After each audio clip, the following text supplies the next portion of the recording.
I didn't realize how quiet pain could be until the day I stopped recognizing my own voice.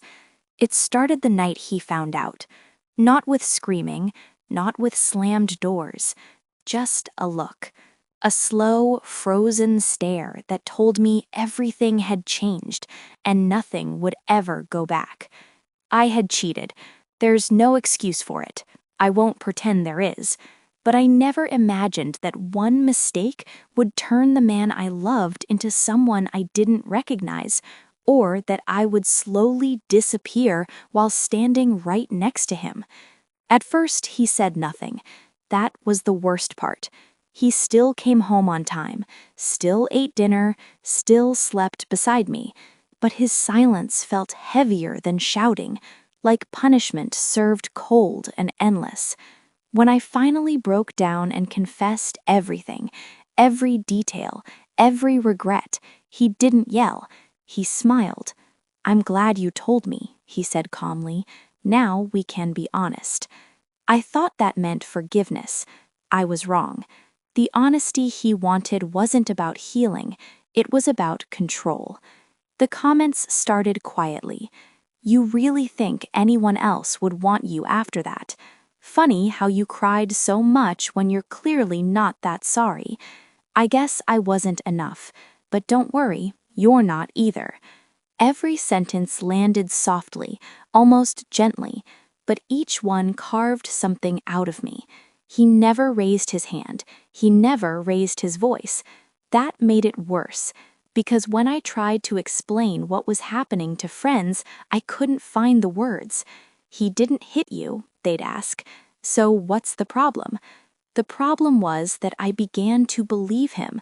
I stopped wearing clothes I liked, stopped laughing too loud, stopped speaking unless spoken to. Whenever I tried to stand up for myself, he'd tilt his head and say, "Wow, so now I'm the bad guy after what you did?" And just like that, I was back on my knees, apologizing for wanting basic respect.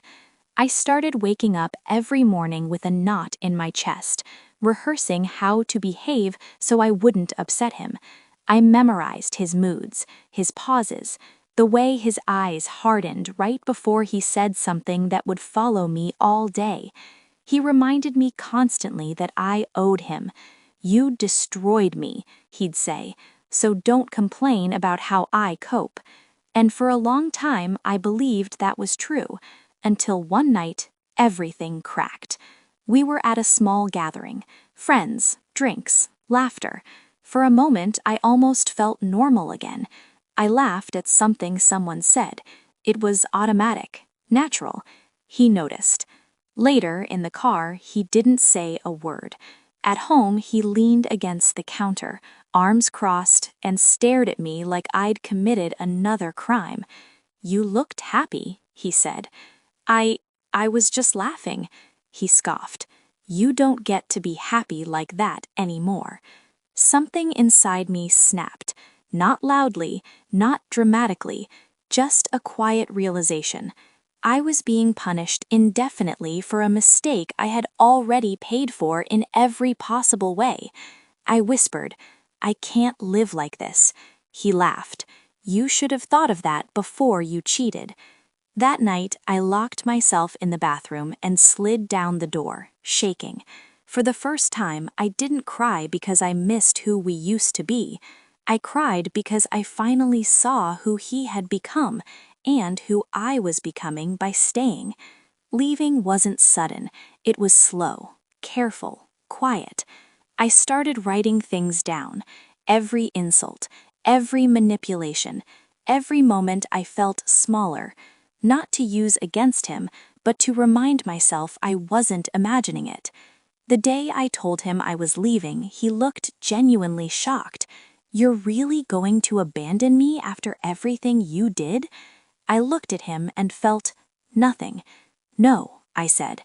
"I'm choosing to stop being punished." He tried to pull me back with guilt, with anger, with fake apologies, but for the first time, his words didn't stick. I walked out with trembling hands and a broken heart, but with my dignity intact. Healing didn't come quickly.